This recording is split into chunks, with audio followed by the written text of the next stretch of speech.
MTG Scoundrels. It's in the cardboard.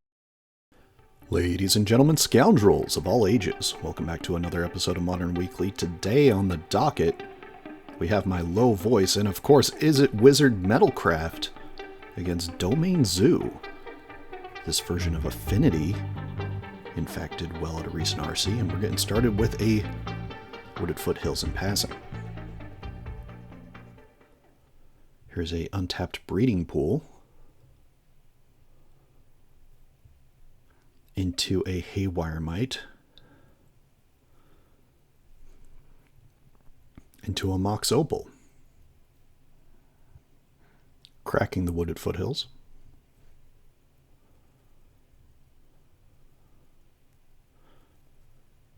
should be noted this Metalcraft deck is splashing green to be able to activate the Haywire Mite.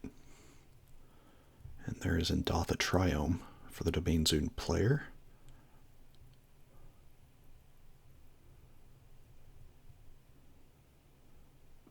It's usually a tough position if they have to avoid cracking to find Indotha Triome.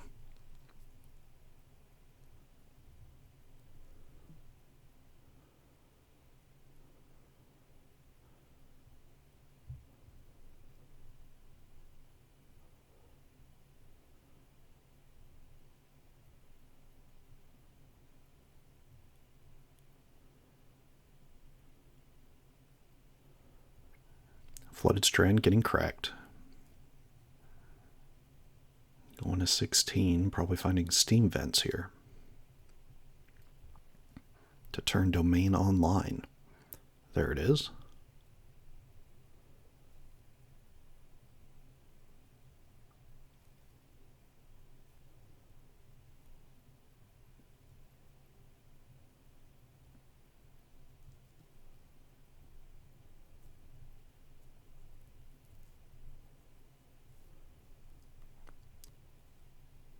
Indotha Triome, the only Triome that really sees play currently. Occasionally you'll see a Domain player play another one, but Indotha's the way most of them go. Here's a Lightning Bolt. That's going to deal 3 damage to the Haywire Mite. And the Wizard player will gain 2 life. And there is a follow-up Wild Nicodle in passing the turn.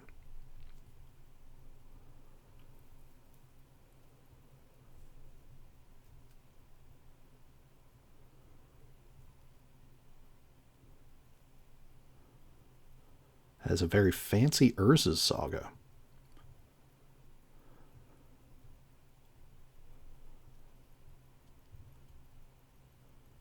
Arena of Glory. Attacking in for 3. That'll bring us to 17 to 16.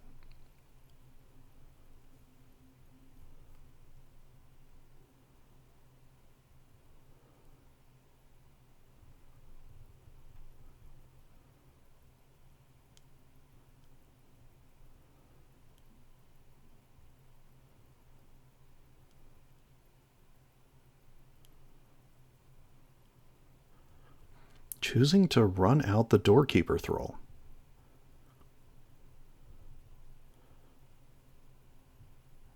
We'll see if that's just a strategy or if that's just something they don't think about here. Is playing Doorkeeper Thrall in response to whatever your opponent is doing tends to be a little bit better.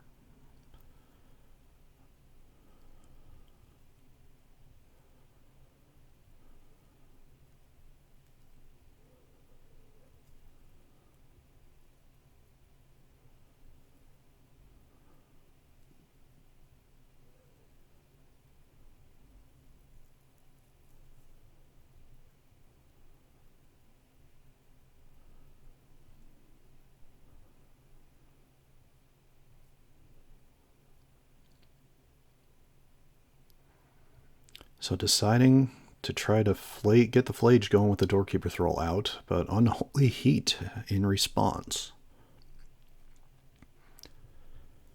That's going to deal with the Thrall.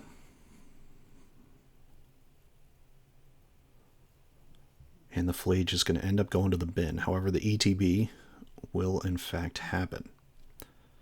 So that'll bring us to 14 to 16.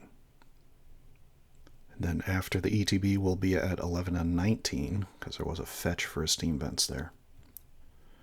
And then attacking in for 3 with the Nicodle, that'll bring us to 8 to 19. Passing the turn.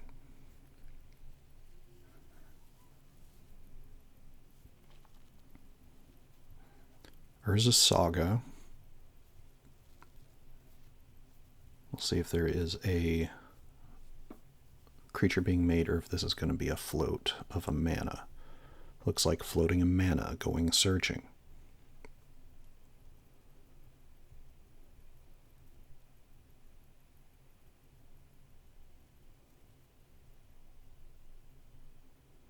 Finding a Mox Amber.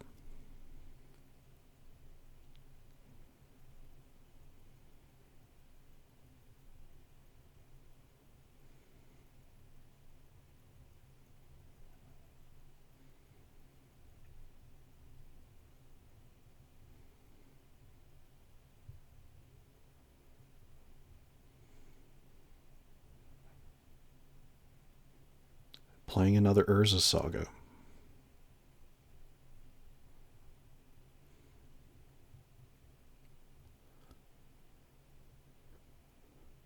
There is an Emery Lurker of the Loch, milling 4.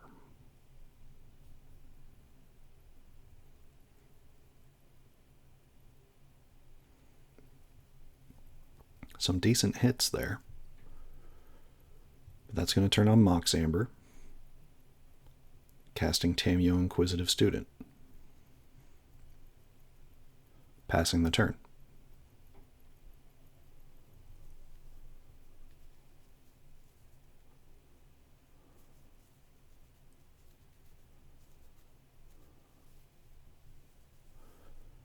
Nicodle going to get into for 3 here, it looks like. Barring a block. Nope. That'll bring us to 5 to 19. Here is a Leyline Binding.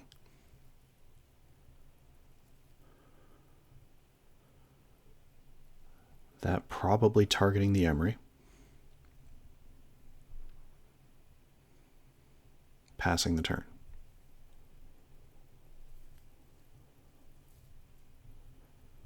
There is a world where maybe you haste out a Kavu there. However, you are holding up a consign. But really, you may only be consigning a search trigger here.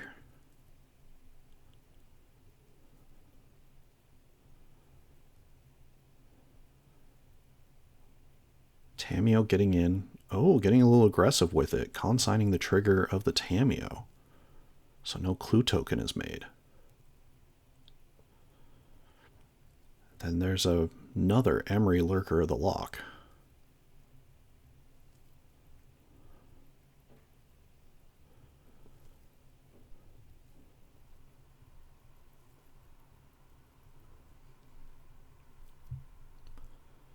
Another land, which opens up Flage as a play.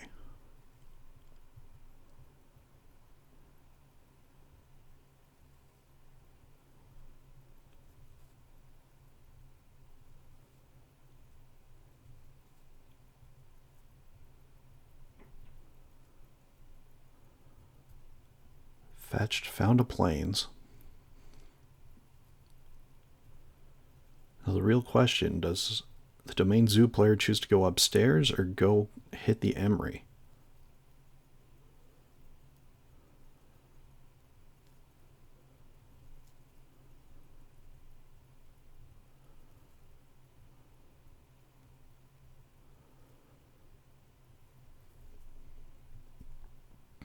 Deciding not to attack yet. Thought about it.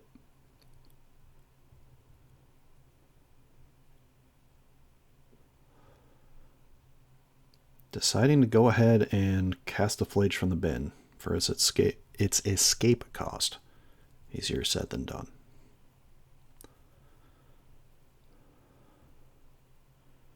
And hasting it out with the arena.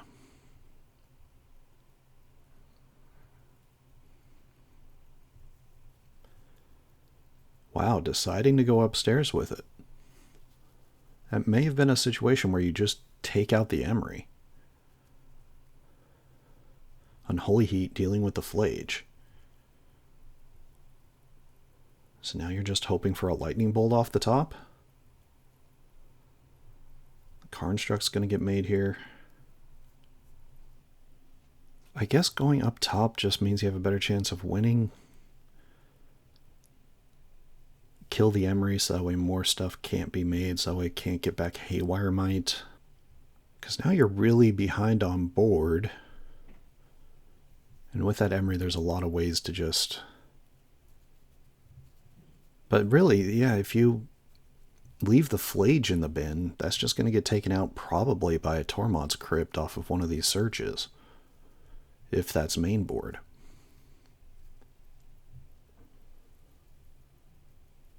Speaking of which, there it is. So at that point, are you just using it as a removal spell? Or do you give yourself the best chance to win? Staring down this board, you're probably going to have to deal with 2 Constructs anyways. So the second Saga is on 2.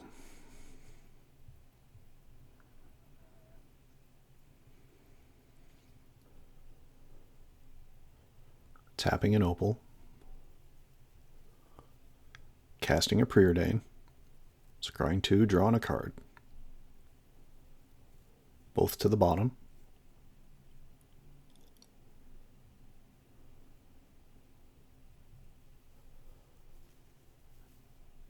Emery being activated.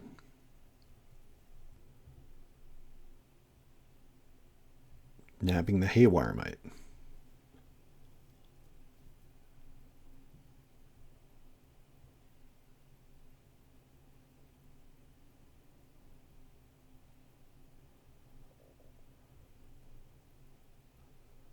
Attacking him with a Construct and Tamiyo. So attacking him for 7 after the clue is made. No blocks.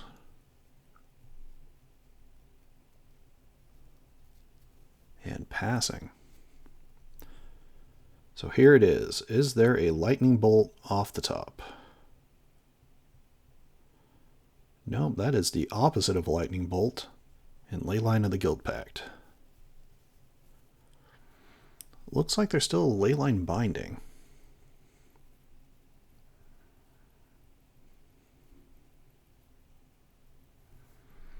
There's the territorial Kavu we were talking about.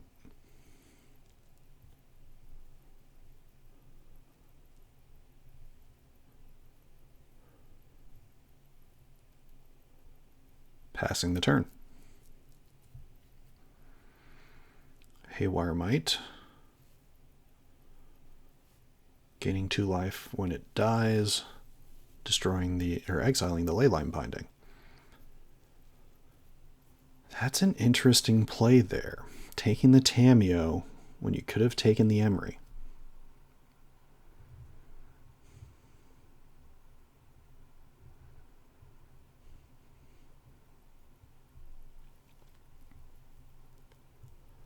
I may have taken the Emery there. Because now Haywire Might can be targeted again.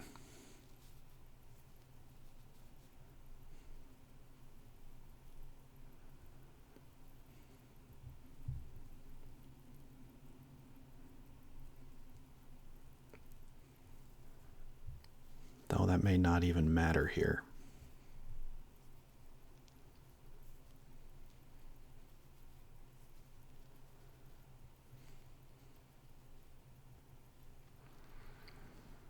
Making a 3rd Construct.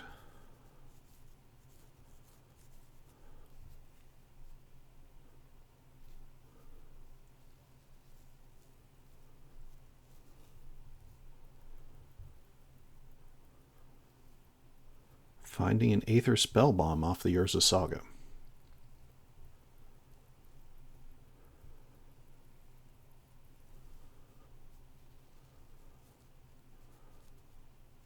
Which could effectively, depending on what land is hit...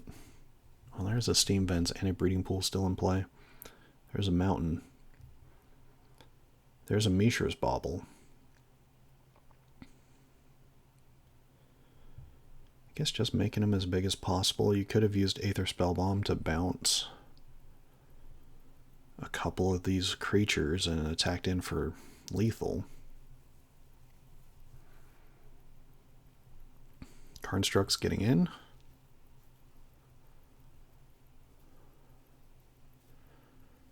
They're all at least 10/10s, it looks like. Wild Nakatl's going to get in front of one.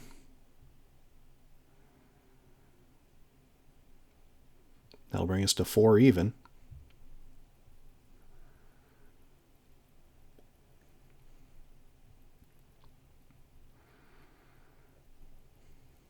And scooping them up from there. Game 1, going to Izzet Wizards Metalcraft. Thank you all so much for watching us here at MTG Scoundrels. If you enjoy our content, please like and subscribe. Be a friend, tell a friend. Appreciate all of you that are tuning in after checking out our last video going over the recent results at the regional championships. That was a fun video to make, and we appreciate the warm reception that it has received. Moving into sideboard decisions. Domain Zoo probably bringing in Wrath of the Skies here. And then it's just a matter of what cards they prefer in their board. You could bring in Stubborn Denials here if you're wanting to cut consigns, but probably bringing in Vexing Baubles to try to stop free spells, especially on the play.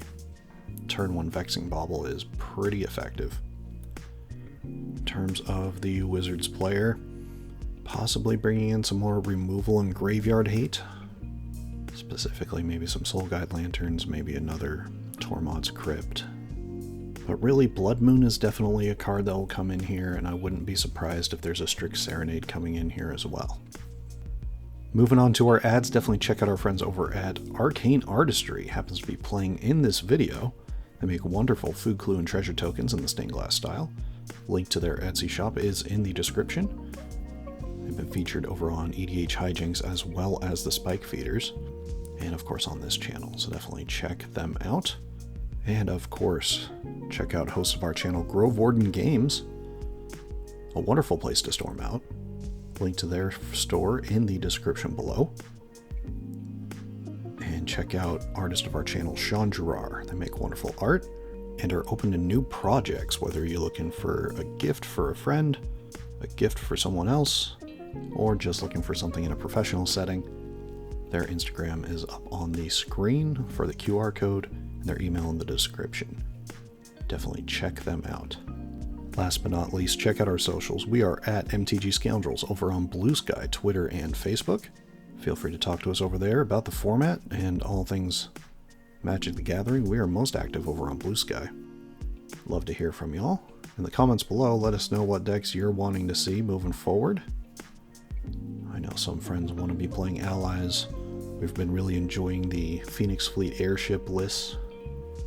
And of course, if you're wanting to see more of the heavy hitters from the top of the meta, let us know that as well.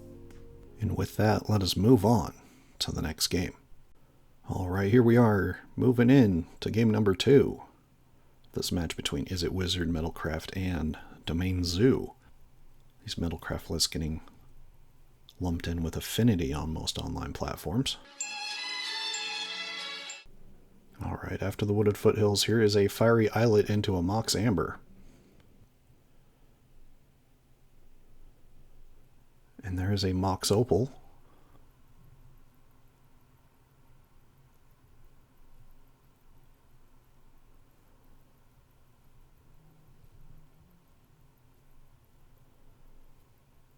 Taking 1 damage from the Fiery Islet into an Emery Lurker of the Loch, which will turn on Mox Amber.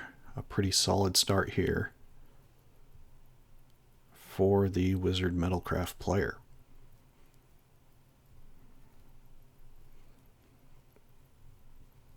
Four cards milled, notably a Mox Opal in the bin. And there is a Haywire Mite. Zoo player going to go ahead and fetch.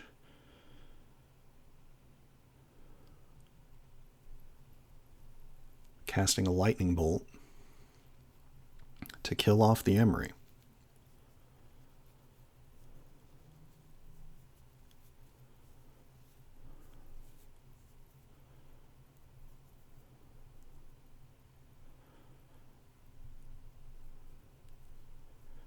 You don't initially hit the Haywire Mite there, because Emery can just recast it. So the Domain Zoo player sitting here with a Steam Vents, which they kind of wish they would have fetched for something else more than likely. Here is an Arid Mesa.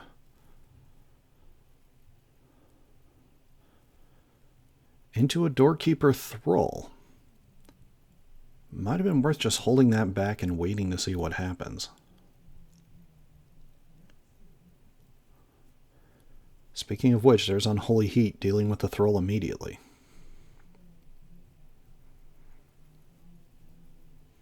Can't forget that Thrall has Flash.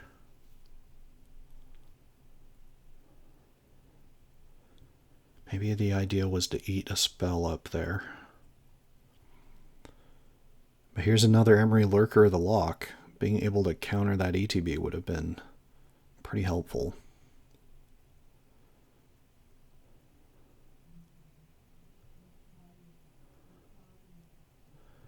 And there is a Quantum Riddler.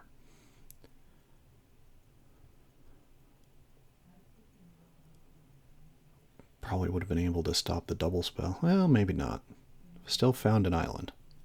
But that might have been off of the draw from the Riddler. Haywire Mite getting in for 1. Riddler going to the Warp Zone and passing the turn.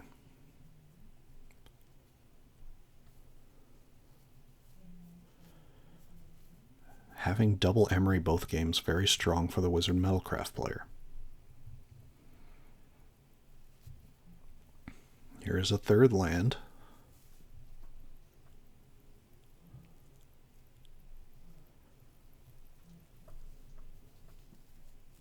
And passing the turn.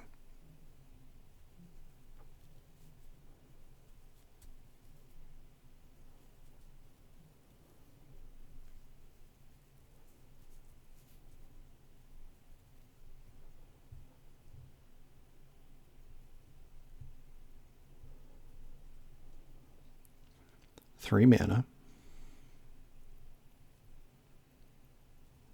Well, maybe not. Deciding to use different mana here. Trying to take less damage off the Fiery Islet. There's a Cori Steel-Cutter. Well, the win conditions are really makes this deck go.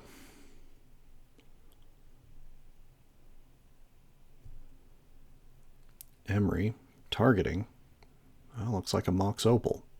Casting the Mox Opal to trigger the Cori Steel-Cutter. Making a Monk token that'll get connected to the Cori Steel-Cutter on the trigger. Quite the board of permanents for the Wizard Metalcraft player. Attacking in for 3 here. Before damage, Doorkeeper Thrall will be flashed in.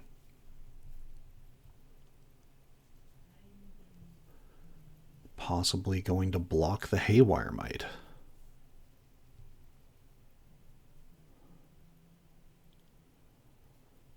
Not a bad strategy considering what's in hand. 1 damage being taken.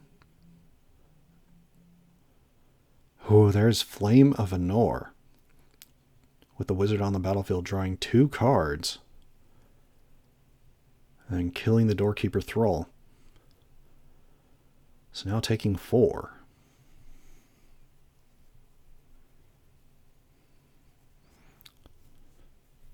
Which brought us to 17 to 11, but now fetching to go to 17 to 10. Finding the Triumph.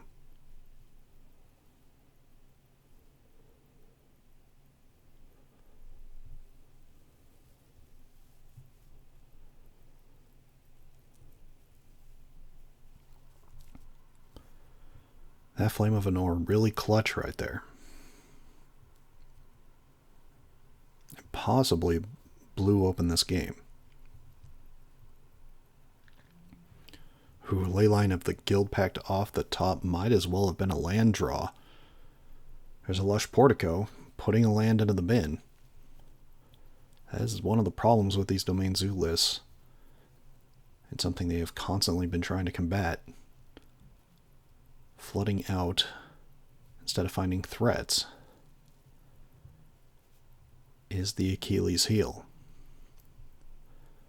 The Zoo player looking at the graveyard of the Metalcraft player, seeing what damage Emery can do next turn.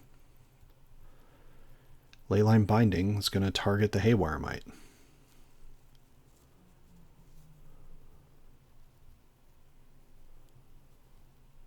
Oh, is there a second Cori Steel-Cutter in hand? Depending on what's available, that could just end up being lethal. There's Urza's Saga.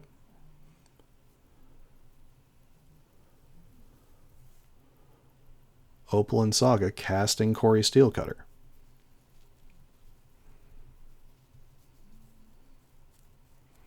Here's a Mishra's Bauble. That'll trigger both of the Cori Steel-Cutters. Currently 6 power on the board.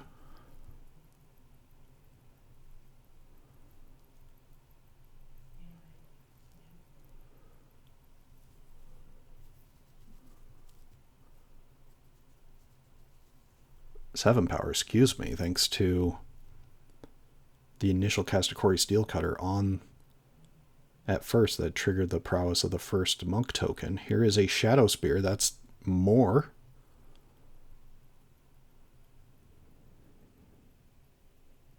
Prowess triggers.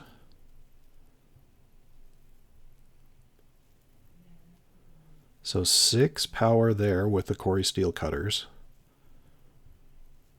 3 triggers, that's 10 damage. The Cori Steel-Cutters give haste to those monks. And is there an answer?